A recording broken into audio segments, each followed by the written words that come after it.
विद्यार्थी मैत्रिणींनो, आज आपण बनवणार आहोत झटपट अशी पनीर भुर्जी। त्याकरता इथे मी पनीर घेतले, ते अशा पद्धतीने इथे आपल्याला कट करून घ्यायचे। कट केल्यानंतर इथे आपण हे पनीर हाताने बारीक असे करून घेणार आहोत।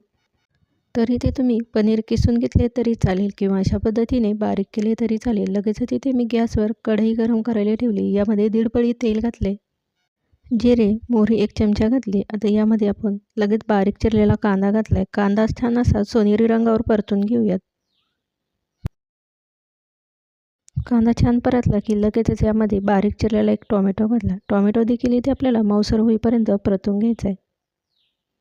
टोमॅटो छान परतला की यामध्ये लगेचच आपण काही मसाले ॲड करणार आहोत।